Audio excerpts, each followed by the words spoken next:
Hello, I am Nikhat Khan. मैं queen's hospital के बारे में ये बताना चाहती हूँ कि मैं यहाँ पे एक इमरजेंसी में आई थी। I have a 7 month pregnancy जिस वक्त मैं यहाँ आई थी, एंड अचानक बिकॉज ऑफ लेबर पेन मुझे यहाँ दिखाया गया एंड डॉक्टर जैस्मिन सुर्वे ने मेरी डिलीवरी की थी। प्रीमच्योर बेबी था मेरा। सिर्फ 900 ग्राम्स की मेरी बेबी थी, 27 वीक्स की।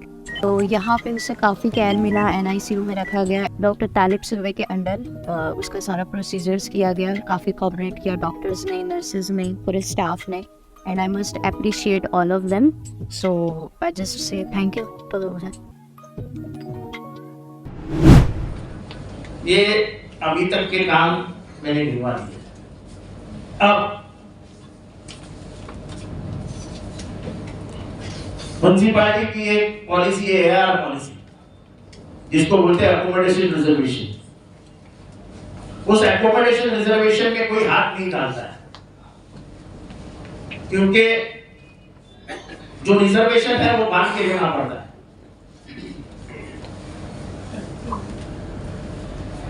तो ऐसे हमारे पास 5-6 रिजर्वेशन है बड़े बड़े, जो बांध के देने पड़ेंगे म्युनिसिपैलिटी को, और उसके बदले में उनको बिल्डिंग के बांधे नहीं होंगे। ये पूरा प्रोजेक्ट पास हो चुका है। आने वाले 2 महीने में ये मार्केट बन जाएगा, जिसका प्लान हमारे पास तैयार है और इसका अप्रूवल आ गया है।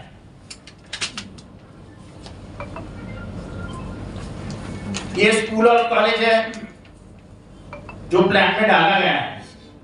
ये 2024 के पहले इसके सब के 3 मंजिले पूरे हो जाएंगे। ये है PMT का बस देखो, जो आने वाले 2 महीने में काम शुरू हो जाएगा। और ये ड्रामा थिएटर है, पर हम उसको उर्दू घर में उसको बदल रहे हैं, जो उर्दू घर बनवाएंगे उसको। ये चारों काम अंडर AR पॉलिसी किए जाएंगे, जिसके प्लान पास करके हमने हमारे पास लिए हैं। रही स्लॉटर हाउस की बात, तो आज क्या तारीख है? 20 फरवरी। मैं फिर से 20 मार्च में तो 22 मार्च को फिर से एक प्रेस कॉन्फ्रेंस लूंगा और स्लॉटर हाउस कहां बनने वाला है इसकी एग्जैक्ट जगह बताऊंगा। मेरे पास प्लान है, सब है,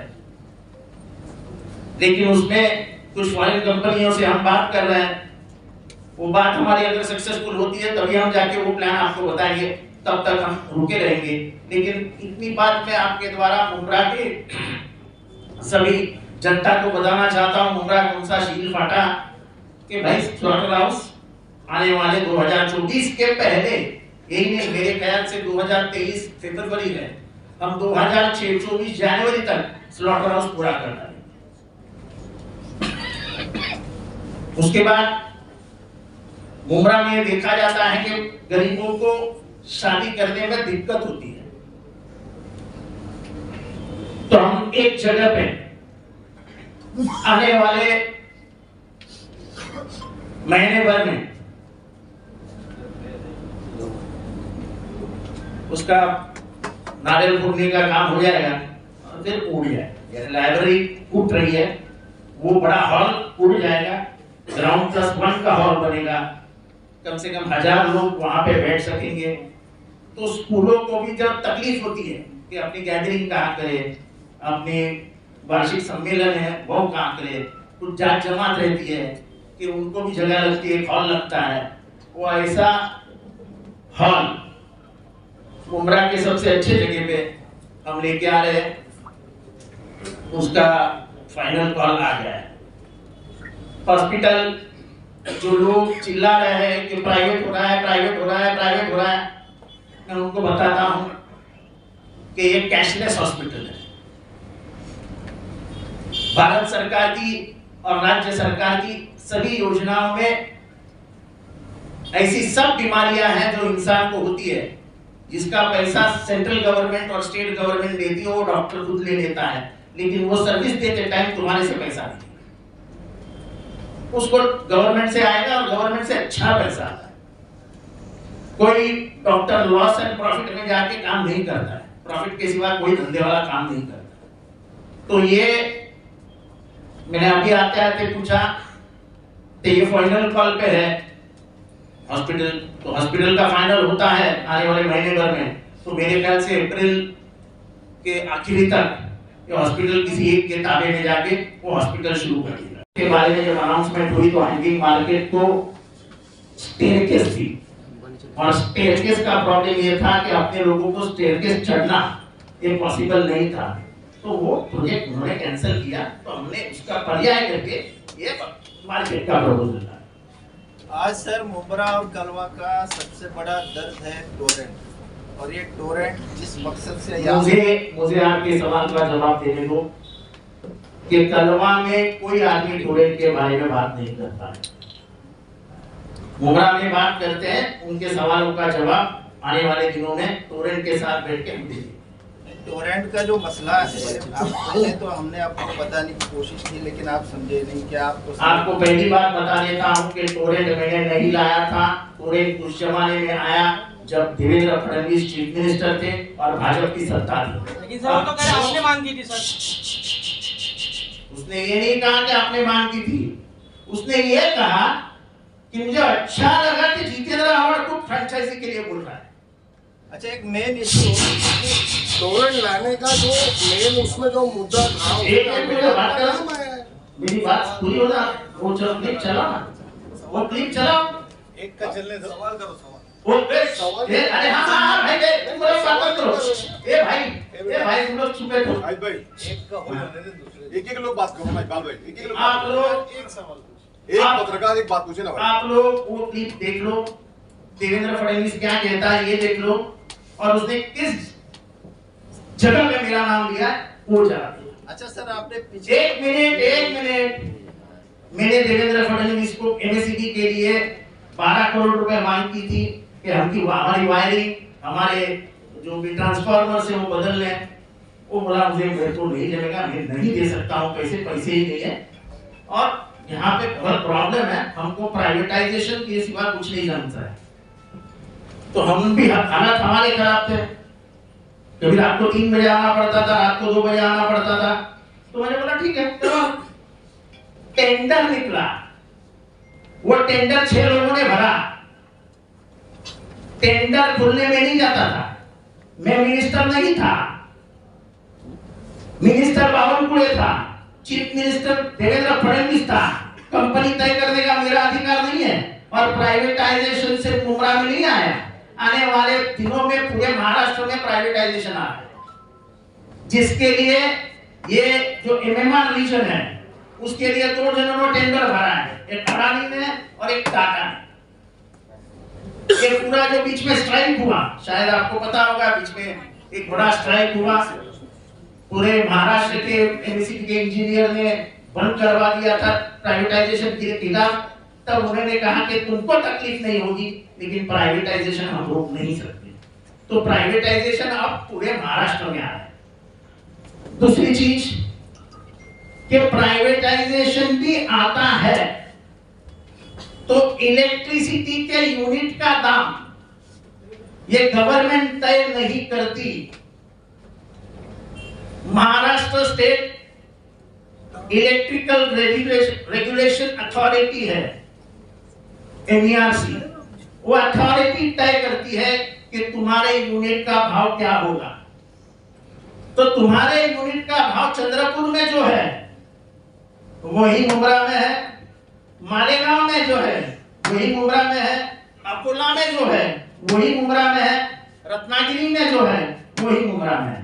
तो मुंब्रा में कोई भाव बढ़ाता है, रत्नागिरी में कोई भाव कम करता है, ऐसा नहीं होता है। तो आपके मन में अगर कुछ है कि ऐसा होता है तो ऐसा नहीं होता है। वो बात तो सही है। आपने एक वीडियो में कहा था कि टोरेंट से बात की आपने कि पीडी के जो बिल है वो साइड में रख के न्यू लोग नया कनेक्शन। पीडी के बारे में नहीं बोला था मैंने कहा था आपके पास एमएससीबी के मीटर है, लगे हुए हैं, मीटर निकालो, साइड में रख दो, नया मीटर लगाओ, वो मीटर को इतिहास समझ लो, नए मीटर से आपका कनेक्शन शुरू आ जाएगा, नए मीटर का बिल भर दो। दूसरी चीज, अगर आपके बिल आता है और उसके ऊपर टोरेंट का बिल आता है और बाद में साइड में एमएससीबी का बिल आता है, तो आप एमएससीबी का बिल मत भरो, आप सिर्फ टोरेंट का बिल भरो, आपको एमएससीबी बिल के लिए पूछा भी नहीं जाएगा। ये 2 बातें मैंने रखी थी और आज भी रखा। लेकिन सर केसेस तो फिर भी हो रहे हैं मुमरा के अवाम पर। केसेस उसके बारे में ही आने वाले दिनों में मैं एमएससीबी के उसके मालिक को ही बुलाने वाला हूँ टोरेंट के, और वहीं पे ये फैसला किया जाए। इंडिविजुअल सवाल कर लो भाई, जिसको फिर प्लेग्राउंड के लिए बहुत रिक्वेस्ट थी कई लोग। ऐसा है, प्लेग्राउंड आ जाएगा, प्लेग्राउंड तैयार है।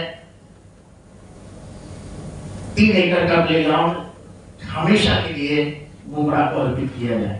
सर अभी आपने थोड़ी देर पहले बहुत सारे जो विकास हुए शहर के अंदर वो आपने गिनवाए, और जो होने वाले विकास उसकी भी आपने बातें रखी।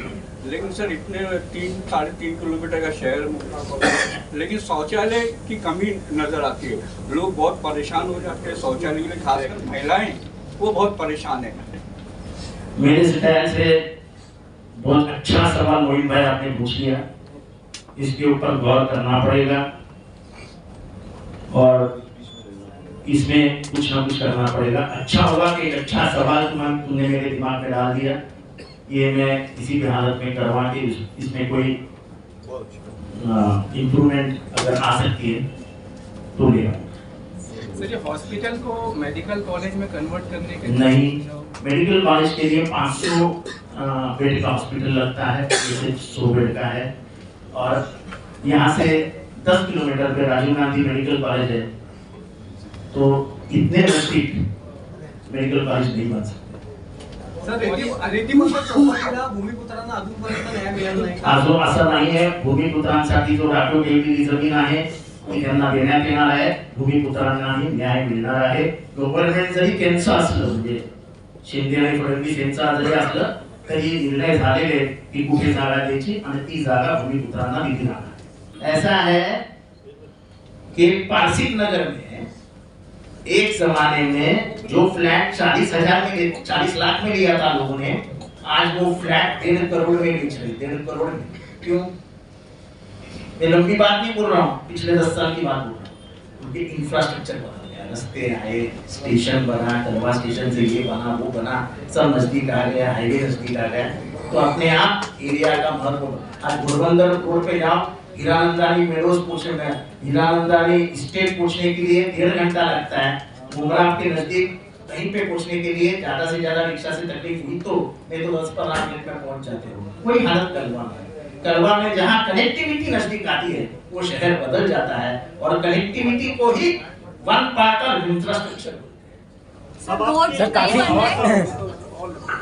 शहर में बढ़ते हुए नशे को लेकर क्या कहेंगे सर? नशे के लिए आपने अपील भी की, अगर नशा होता है तो मुझे बताइए। एनसीपी के ही नगर सेवक है, उन्होंने पिछले दिनों बयान दिया था कि एनसीपी के 6 से 7 नगर सेवक शिंदे गुट में शामिल होने वाले हैं। अभी भी कुछ लोग जाने वाले हैं, ऐसी भी आशंका है। शुभकामनाएं। जिनको जाने का है उनको शुभकामना है। मेरे साथ जो बैठे हैं वो मेरे अपने भाई, मेरे अपना खून है, इससे कोई फर्क नहीं करता है। लोग कितनी भी अफवाहें फैलाओ, कुछ नहीं होता है। लोग सभी के बारे में बुरा बात करते हैं, लेकिन लोगों में अच्छाई होती है। और मेरे जितने भी मुमरा के दोस्त यार हैं, जिन्होंने भाई जैसा मुझसे प्यार करके मेरा साथ दिया है, वो मेरे साथ छोड़ के नहीं जाए। कुछ लोग और भी जाने वाले, ऐसे भी जानकारी तो सुनूंगा रोड का तो काम कहीं चल रहा है, एमएन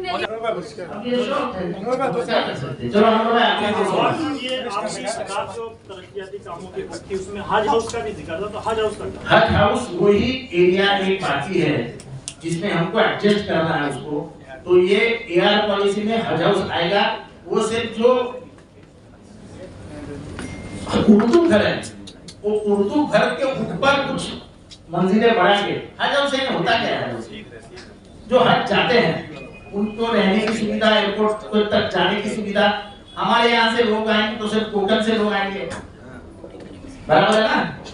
और वो ठीक है, लेकिन हमने यहाँ भी 201 घर बनाएंगे, ये बनाएंगे।